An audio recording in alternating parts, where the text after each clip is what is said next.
Okay, now we're going to talk about new business versus existing business. Let's say as a business consultant, you have an opportunity to start fresh, to start your own business, or there's an existing business that you can take over, or you can purchase, or you can acquire, or you can come in as a partner. There are all those different forms. But really the decision is it going to be 100% new, or is it going to be existing? This is another decision that not to be taken lightly, and you need to really think about it long and hard. Let's look at new business. If you're considering a new business, yes, it's nice because it's clean. There's no a bad reputation. There isn't any negativity associated with the business. You can start fresh. You can pick your own colors. You can create your own logo. You can pick your own carpet, so to speak. And it's your ideas. It's all your decisions. It's all your ideas.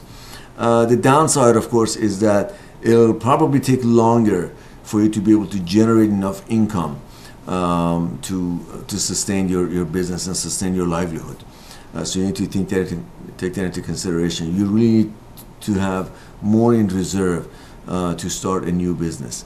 And if you haven't started a new business, you're gonna come across things that you didn't know before. You're gonna come across things that you thought work one way, and very soon you're gonna find out they don't work like that. In your dealing with vendors, dealing with employees, dealing with clients, you have this idea of how the world functions, and believe me, it doesn't function like that. And you're going to see that early on when you start a new business as a new business owner. So it's going to take you some time to get used to that environment and really start to earn a revenue. Something to think about. Existing business has advantages. Some of it is that, well, first of all, there might be some revenue. Although most businesses, when they're selling or when they're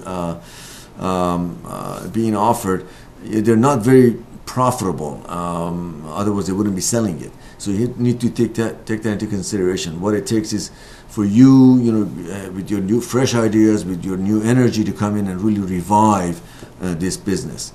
So there may not be a whole lot of income, there may not be a whole lot of revenue, but there may be a good infrastructure for you to work with, okay, so you can revive it. And you need to do a good job in really doing due diligence. And due diligence really encompasses several things. How is this business structure? Looking at the clients, what kind of clients do they have?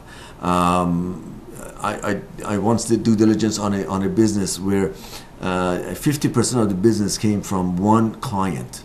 And there's always a fear, who is this client? I mean, if this client is related to the owner, or maybe his brother, or maybe his neighbor, or a college buddy, God knows if he's going to stay around. If somebody else owns the business, day one you could lose potentially 50% of your business, or 50% of your income. So those are things to think about.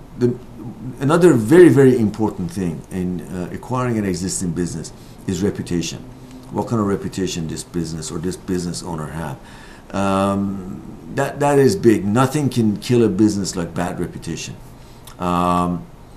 Sometimes you may go down the street and you see these signs that says, under new management. That is obviously a business that had a bad management, had a bad reputation, and they want to let the public know that the bad guy is gone, and now there are good people here. And you run into that with just about every business. You may not be able to hang a sign outside the door, but you try to do that, and you need to think about that. Is this doable? Is this something that is possible? Can you really eliminate the previous bad that's been here and turn that into a good? So you need to think about that. So decision is new versus existing. Those are things to take into consideration.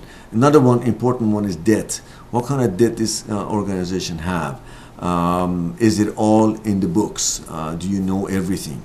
So those are some issues to take into consideration when you're deciding on whether taking on an existing business or starting a new one.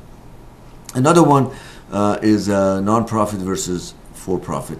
Again, I apologize. I don't think this is going to give us enough space for our last piece. So I'm going to stop, and then we're going to have to go to a third tape. Okay, so we're going to stop here.